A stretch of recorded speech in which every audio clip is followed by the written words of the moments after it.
morning. Good morning. Good morning. Merry Christmas or whatever it is you're celebrating this morning. My name is Reverend Rafe Ellis, and I'm honored and privileged to be the senior minister here at Sierra Center for Spiritual Living. And we're going to get started right off the bat with our first two community songs with our musician, Marilyn Gale. All right, some Christmas music for you. We wish you a Merry Christmas. We wish you a Merry Christmas. We wish you a Merry Christmas and a Happy New Year. Good tidings we bring to you and your King. Good tidings for Christmas and a Happy New Year. We want some joy and happiness. We want some joy and happiness.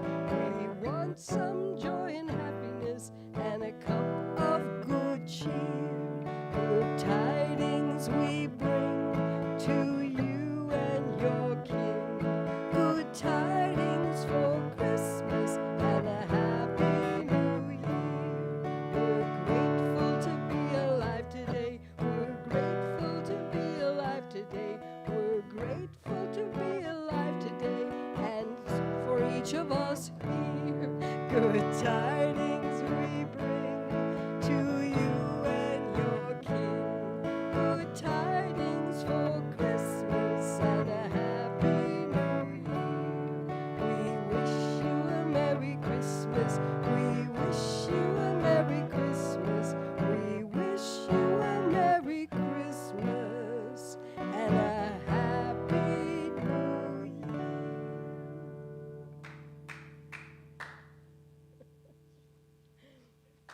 Alrighty.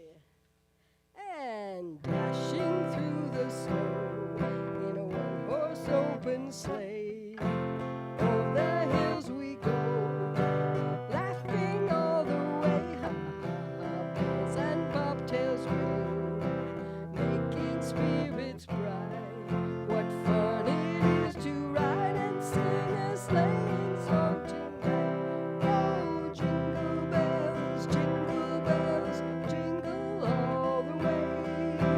Oh, what fun it is to ride in a one-horse open sleigh.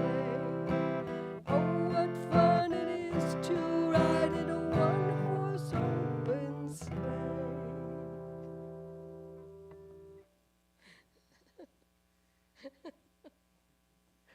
So we're just going to have fun this morning because there's like three of us here, and I have no idea how many of you are there because I can't see you, but I can feel you, so I know you're there somewhere.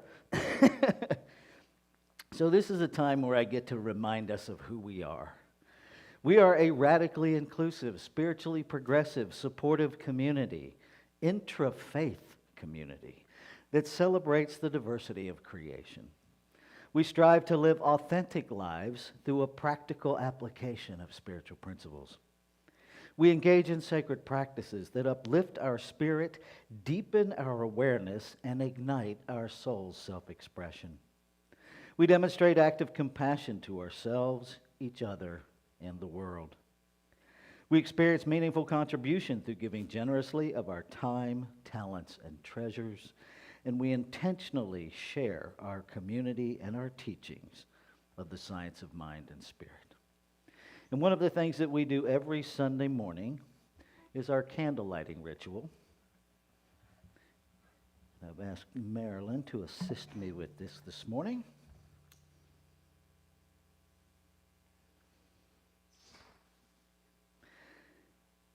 And we light these candles to celebrate the unity of all people, all faiths, all beings, all life.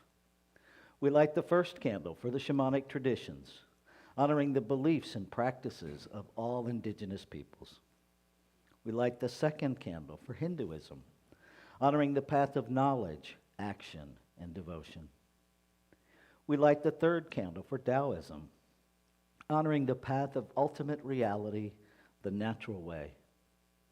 We light the fourth candle for Judaism, honoring the ethical path of living by sacred law. We light the fifth candle for all forms of Buddhism, honoring the middle way, the path of compassion. We light the sixth candle for all forms of Christianity, honoring the teachings of Jesus as the path of love, forgiveness, and healing by the presence within. We light the seventh candle for all forms of Islam, honoring the path of submission to the will of God as the highest calling.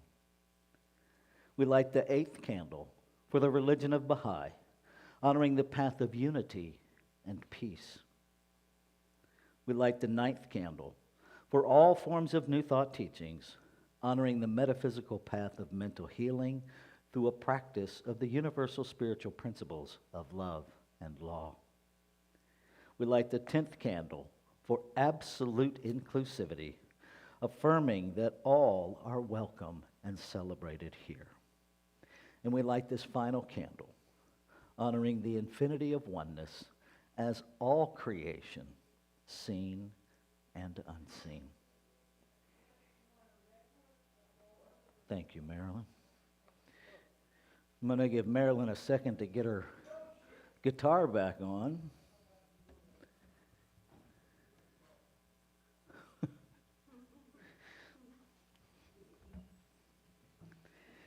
And I'm going to turn it over to her for the next community song.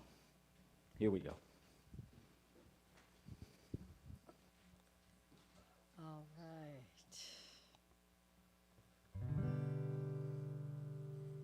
I'm dreaming of a white Christmas, just like the ones we used to know,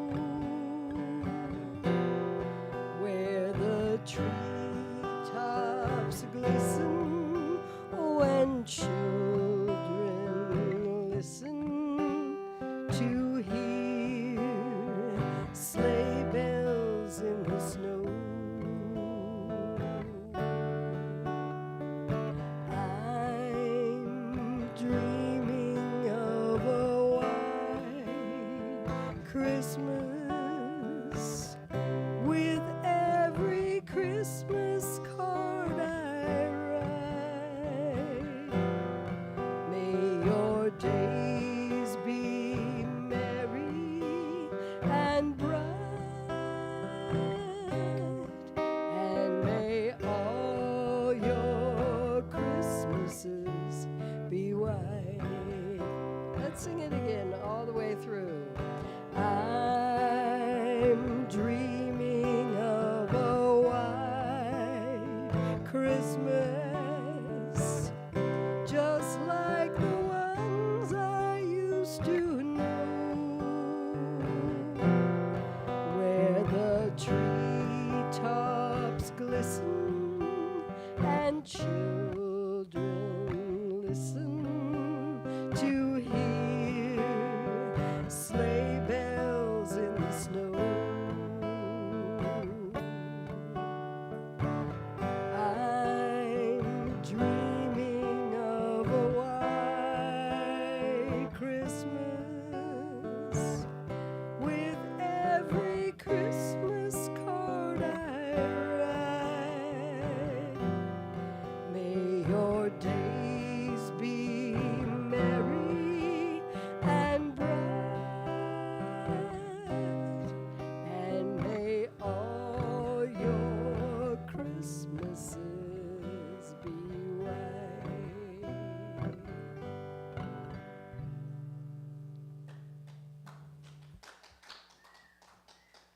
Thank you, thank you, thank you. Okay. If I appeared distracted this morning, it's because I am just a little bit. I'm juggling 3 devices because folks are taking the holiday off. So this is our time of announcements. Really, I'm just going to pare them down to the bare minimum this morning.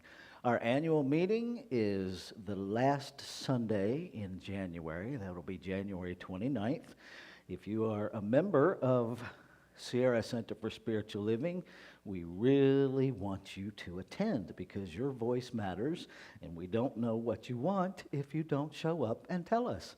And you can tell us ongoing anytime. There's a box over there for input. You can send emails to revrafe@sierracenter.org. You can send emails to office@sierracenter.org. You can, at our new website, you can click on the email link at the bottom of the picture of each of our board members, and you can email them directly. So there's lots of ways to communicate.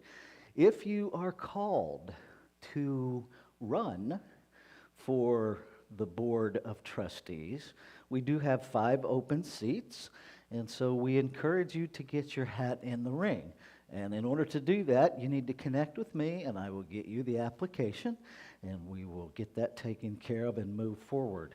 I do have to have those applications. I don't have my copy with me. Have to have them, I believe, by the middle of January, because I have to announce the slate at least 2 weeks prior to our annual meeting. So that would be the 14th. Got to have them by the 14th so I can announce it on the 15th. We had a lovely, intimate Christmas Eve candle lighting service last night, and several of us experienced a really transformational relationship with the Christmas story as it's told in the Bible, in the book of Matthew and Luke. So that was really sweet, and I want to thank everybody, especially Juanita, Reverend Julia, and Deborah, who helped me put that together and pull that off. So thank you for that. Our giving tree. This is the last week for our giving tree, and it is our end of the year fundraiser. So I invite you to consider giving to help Sierra Center really stay afloat and manifest the ministries that Divine Love is calling us to do.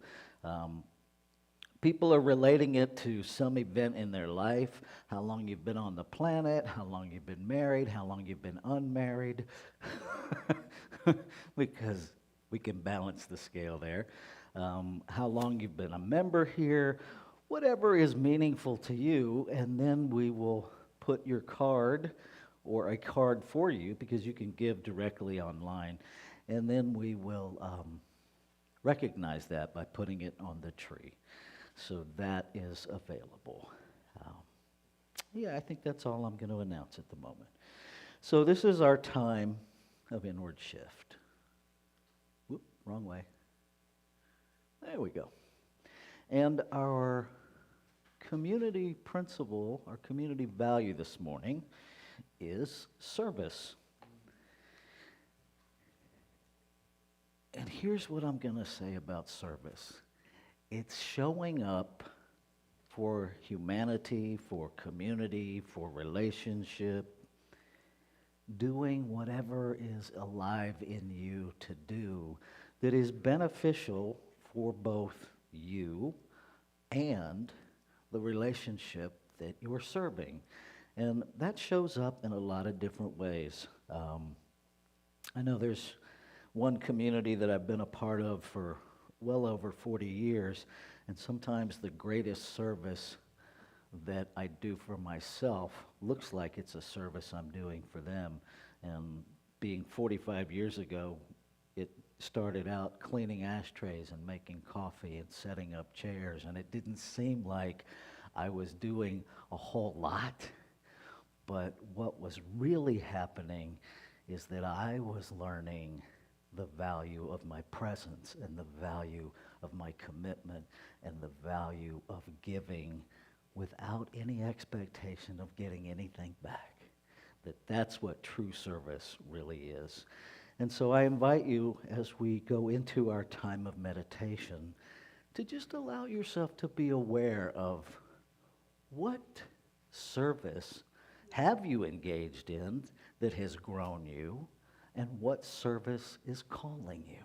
What is available to you, and what are you willing to say yes to? I'm going to ring our bowl 3 times, then we'll do 3 collective ohms, and then we'll go into a time of meditation. And Marilyn Gale is just going to give us some noodling guitar meditative music in the background, and I will bring us out of our meditation with our opening spiritual mind treatment.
So as Marilyn continues to play in the background,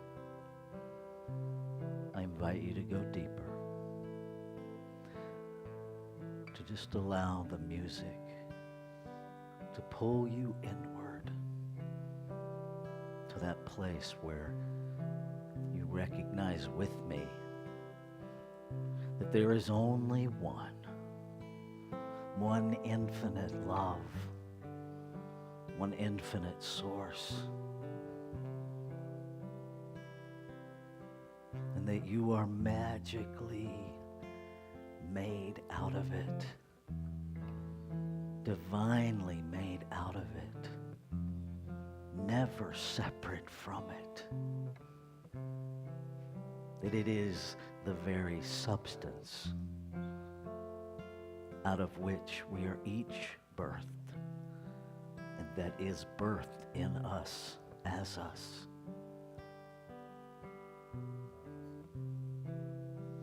Into that place within you that knows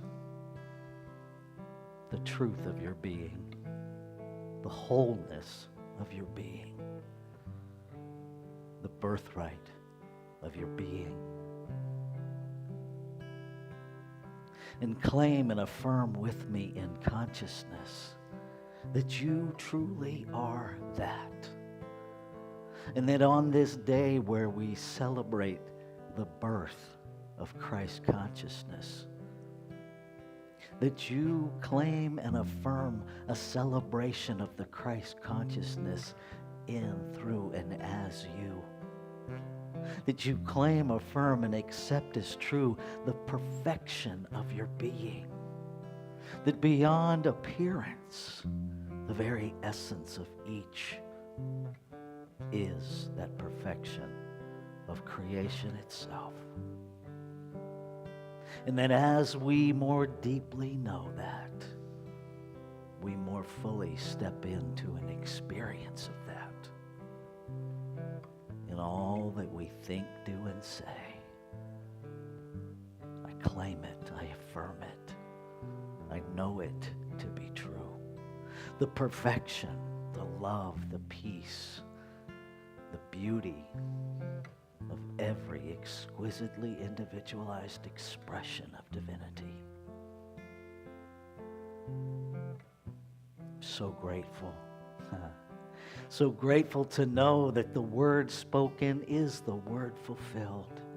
That hearts are opening even now in this moment to the truth of being. Lives are changing this moment. Grateful, grateful, grateful.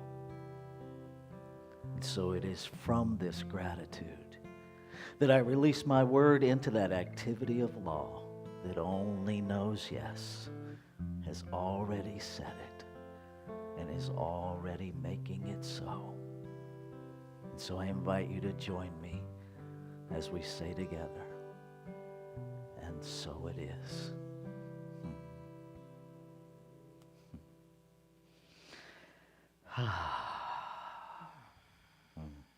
Thank you, Marilyn. That was beautiful.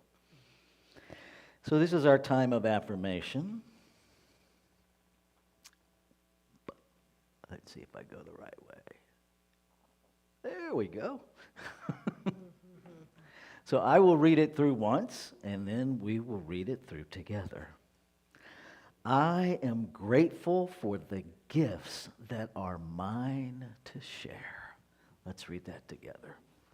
I am grateful for the gifts that are mine to share. And so it is.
us with your creativity so that we may be empowered to bear fruit of your mission.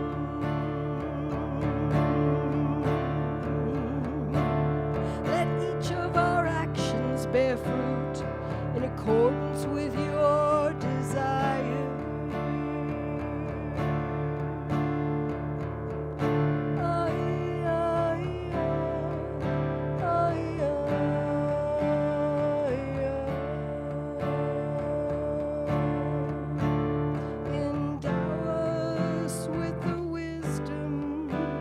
To produce and share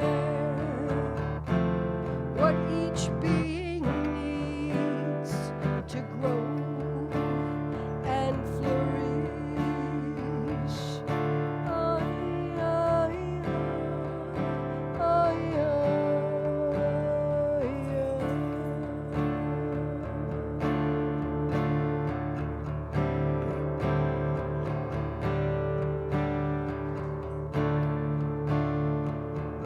Untie the tangled threads of destiny that bind us as we release others from the entanglement of past mistakes. Do not let us be seduced by that which would have us compromise our integrity, but illuminate the opportunity of the present moment. Oh yeah, for you are the ground and the fruitful vision, the birth power and fulfillment is all is gathered and made whole once again.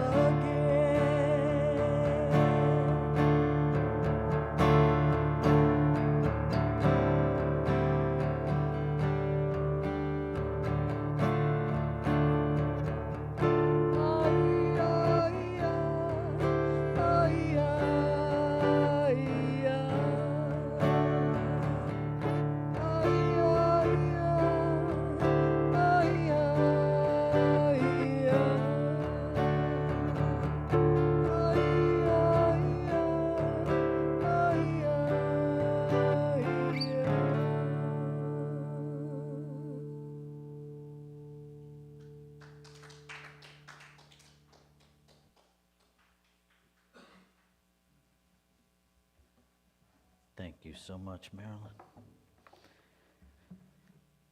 Let's take a breath together.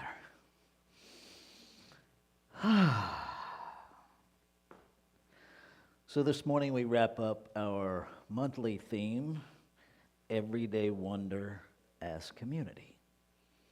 And our talk title for this morning is Nativity 2.0. And I have to admit, my socialization as a human being raised on planet Earth, particularly America, took me a while to figure out a way to embrace this title, because all my brain cells heard was Manger 2.0. Nativity Scenes 2.0. And interestingly enough, nativity, the first definition of nativity, is the occasion of a person's birth. Any person, not just one person, but that's how language morphs, right? There was a time when bully meant good fellow. Now it doesn't. It means the exact opposite. The root of the word bully actually means good fellow. And so language morphs. And so I was very much stuck in the morphed definition of nativity. Here's what's even more wonderful to me.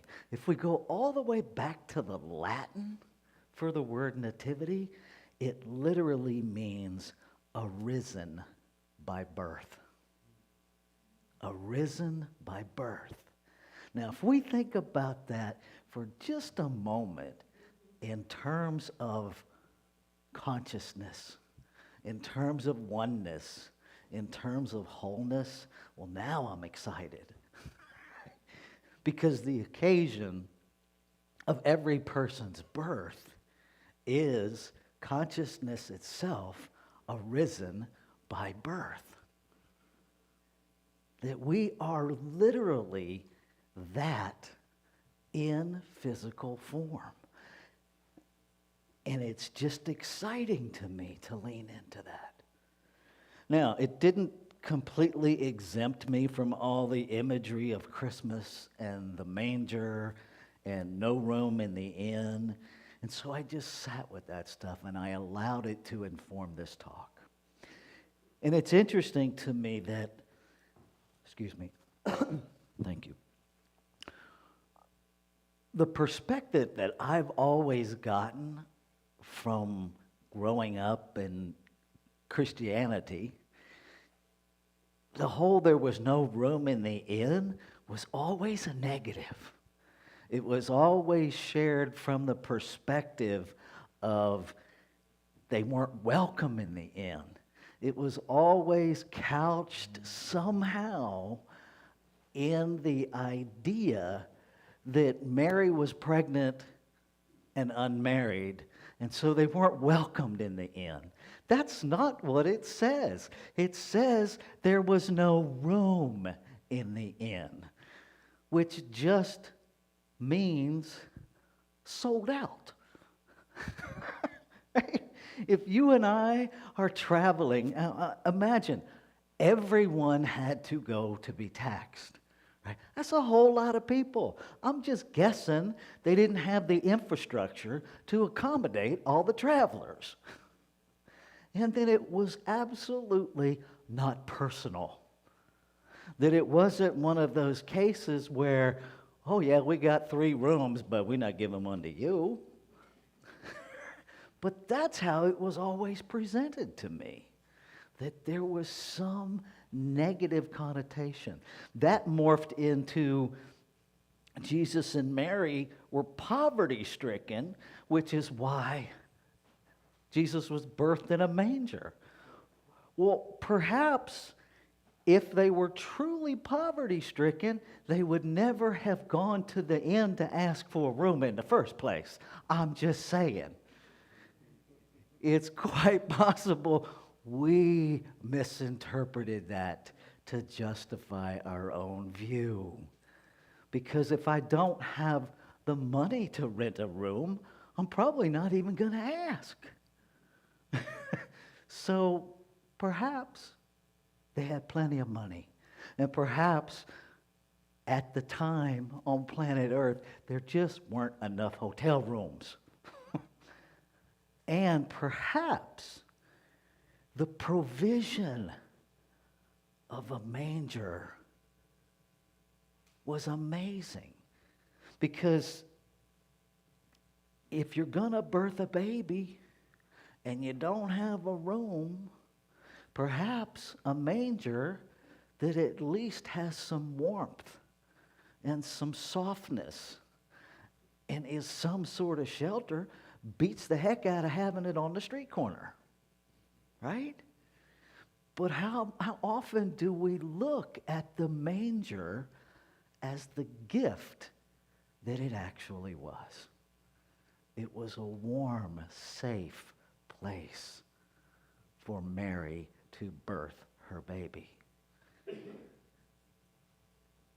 How often do we, and this is really what I want to hone in on this morning, every one of us, right? We have a physical nativity because we're all here. Mine was at Loudon Memorial Hospital in Leesburg, Virginia.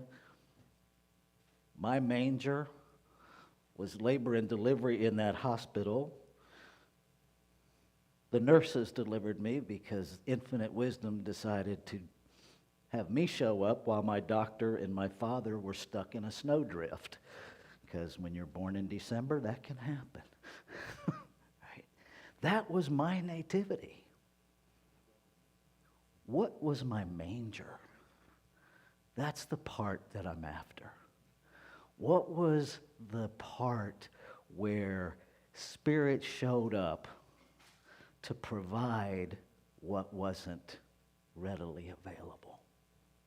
And I look at those nurses that delivered me, because that was a time when nurses were nowhere near empowered in 1959 like they are today, right? The doctors got all the credit.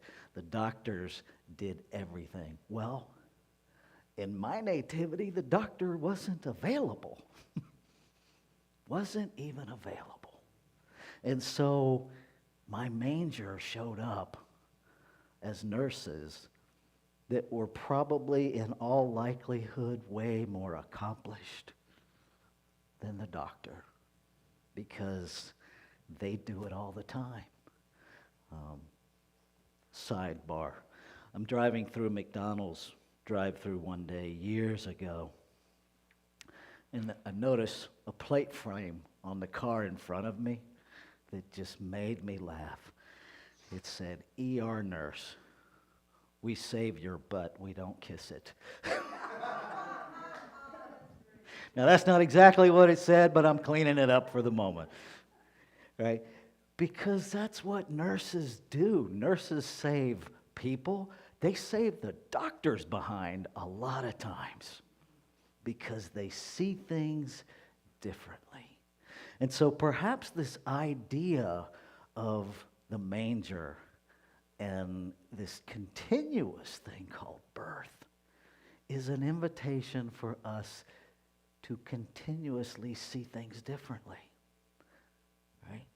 To see every scenario in our life as the magnificence of a manger birthing Christ consciousness. That every uncomfortable situation is only uncomfortable because we have it compared to something that we've decided might be more comfortable. That if we didn't have the concept of an inn, would the manger be a less than? Probably not. If we didn't have the concept of no shelter, or shelter, would no shelter be a negative? Probably not. And for me, one of the gifts of this Christmas season this year is really leaning into this whole comparison thing and how it just steals every shred of joy available to me.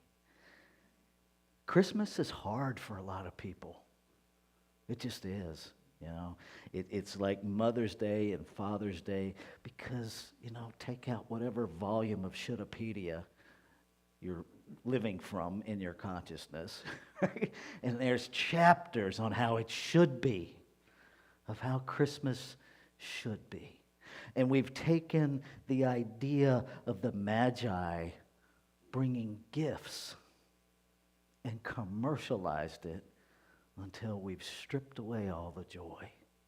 We've turned giving into shoulding.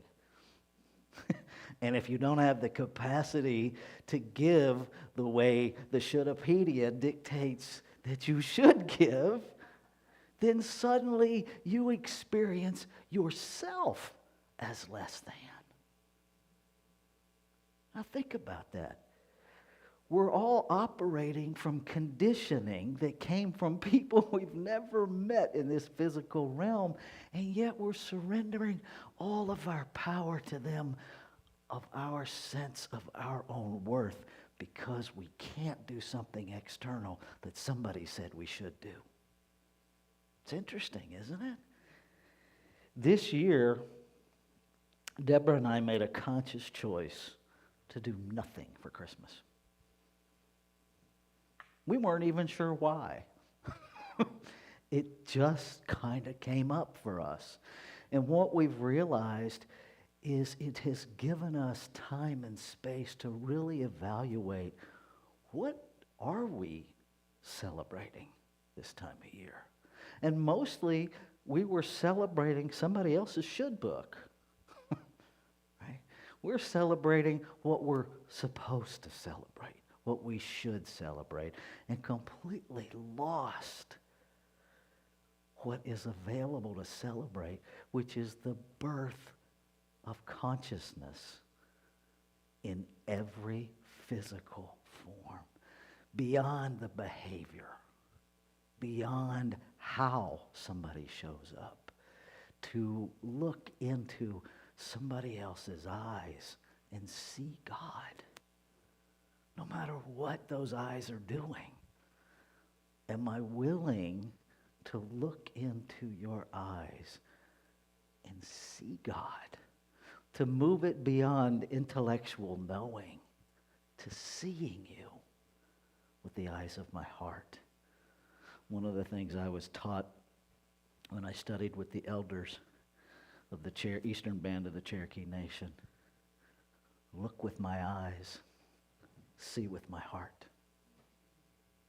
listen with my ears, hear with my heart, speak with my mouth, form the words in my heart. That it all goes back to the heart. And I suspect that the brightness of the light that people saw in that manger was Mary birthing her firstborn from her heart. And it's interesting that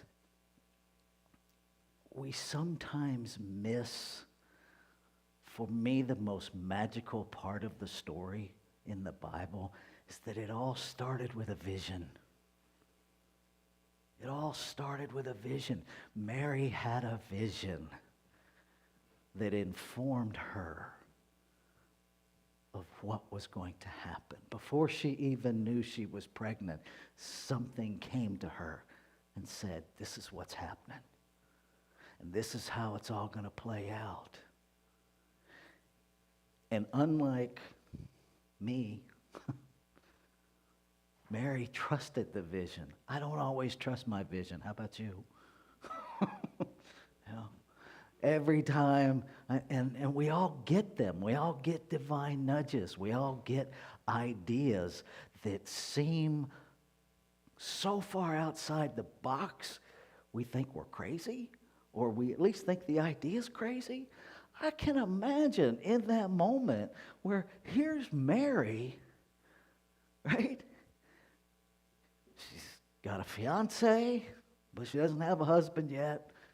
And this is just how the story goes. I don't know what really happened, and neither do you. Because we weren't there, right? And who knows how the story shifted as it got written, right? But imagine, because even then there were volumes of Shouldapedia. So Mary's getting this vision saying this is going to happen. Imagine her predicament of leaning into that, knowing that what was about to transpire over several months violated a whole lot of her Shouldapedia. Imagine. And she said yes. She said yes. And she allowed herself to be used in the service of humanity, to bring forth the example of what is available to each and every one of us. And that's the thing to me now in this moment about Christmas, is that Christ consciousness has always been available because it's what we're made out of. We think we're made out of flesh and bone. Nope. That's just the vehicle. That's just the vehicle. Ernest Holmes. I think sometimes we don't talk enough about Ernest Holmes' really delightfully dry sense of humor. Ernest Holmes called these our meat suits. Because that's really all they are. This is not who I am. It's the vehicle I'm traveling in. And what's available to us is to allow every moment to be our manger. What if every situation is your manger? That every situation is an invitation for you to be arisen by birth into something new. Even if it's a situation you've encountered before, you get to birth something new in you in that new moment. Insanity is repeating the same mistakes and expecting different results. Even if we start making new mistakes, it's less insane.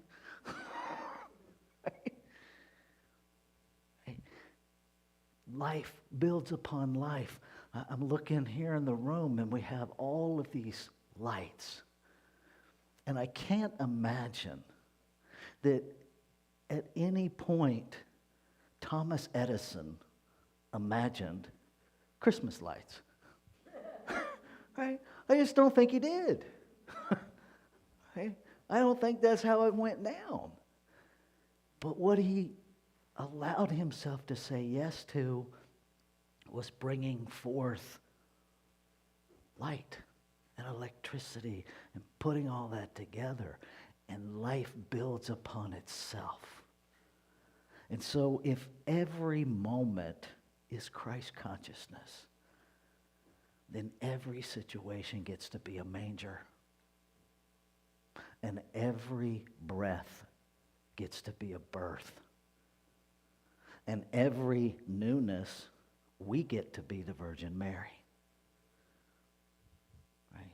Because in the collective consciousness, you may not have seeded the idea, but it still might be yours to birth. And perhaps that's a twist on this whole virgin birth thing that we can lean into. Because it's all allegory anyway, right? It's all storytelling. And so what if we rewrote it in a way that it makes sense to us? That we keep the essence of it, but just like language evolves, we allow the story to evolve us instead of us evolving the story. What if we did that? I invite you during this next week where we move from celebrating Christmas into celebrating a new year, to really allow yourself to spend some intentional time just sitting in the question, what now? What now? And allow yourself to just know the ideas, to become aware. Not to, as much as your little human brain wants to run you down the rabbit hole of strategic planning, don't do it. Don't do it. Right? Just allow yourself to be in the what now. Next week, our Sunday service is going to be quite different because we're actually going to do a visioning practice. We're actually going to vision for Sierra Center for Spiritual Living, to allow the divine in each of us to inform us individually and collectively about what it wants to birth as Sierra Center for Spiritual Living. Not my human ideas, but the divine ideas that I may or may not even be aware of yet. And so I invite you to join us for that.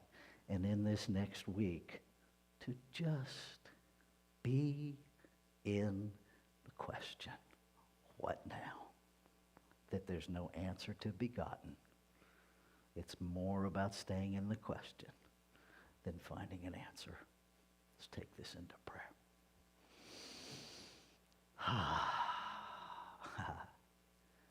So grateful. So grateful to know that I am the divine in form. So grateful to know that the place, the timing, the physical manifestation is none of my business. That spirit, the activity of law, works all of that out. When I tell myself there's no room in my inn, Spirit leads me to my manger. Mine is to say yes. And I invite you to know with me that what is true of one of us is true of all of us. And so within each expression of humanity, there is that capacity to move beyond our human idea of the end, to find comfort and grace and security and even magnificence in the manger of our own soul, of our own activity, of our own unfolding, to allow our light to shine so brightly from that manger that every gift we need is drawn to us. So grateful. So I claim and affirm this is the awakening of humanity to its own soul. That this time that we have set aside to focus for this one day ripples into the eternity of each of our lives, continuously awakening us, continuously empowering us, continuously brightening the light that we each are. And so I give thanks. I give thanks knowing that it's already done, and that it simply waits for our yes. And I invite you to join me as we say together in a yes of, and so it is.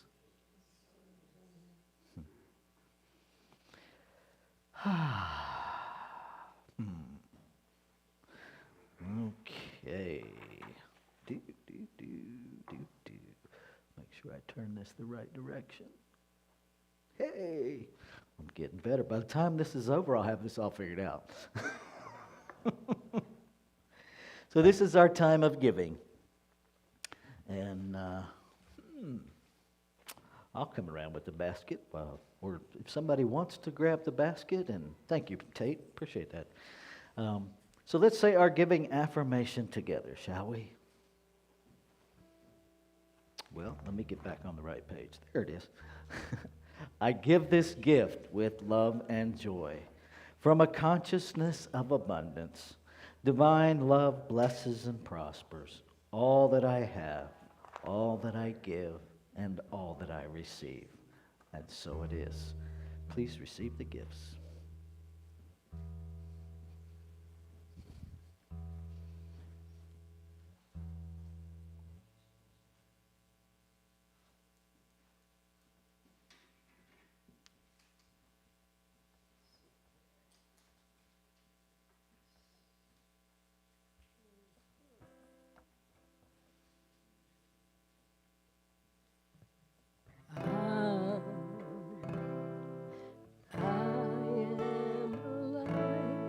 Shining out on the world.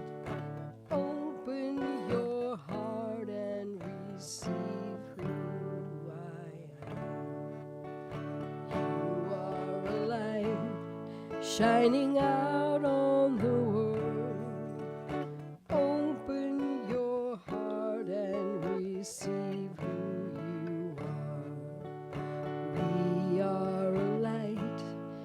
shining out on the world.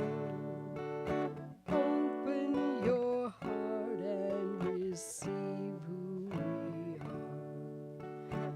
Open your heart and receive who we are.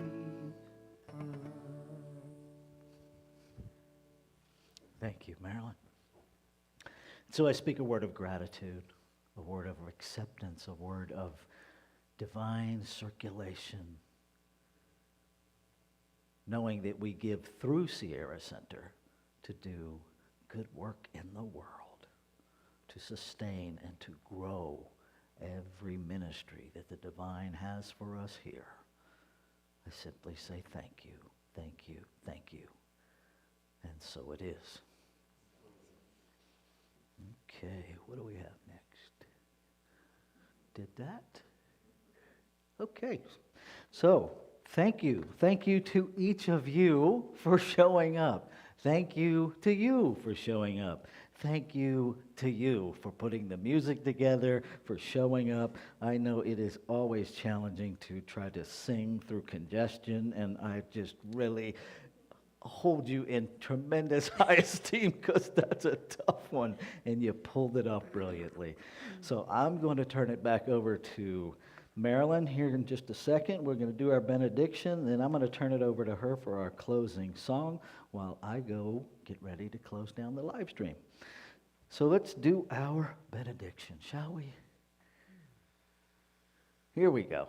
If you want to stand, let's do this. Get our bodies moving a little bit. Something wonderful is happening as me right now. Something wonderful is happening as me right now. It is this thing called life. It is this thing called life. It is this thing called birth. It is this thing called birth. It is this thing called yes. It is this thing called yes. I know it. I feel it. I sense it because I am it. And so it is.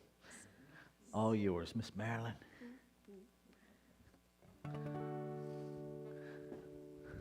I am alive. I am alive. I am a light in this world.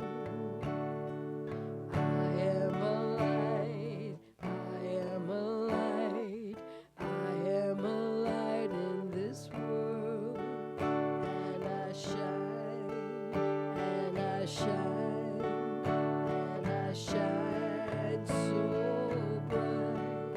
And I shine.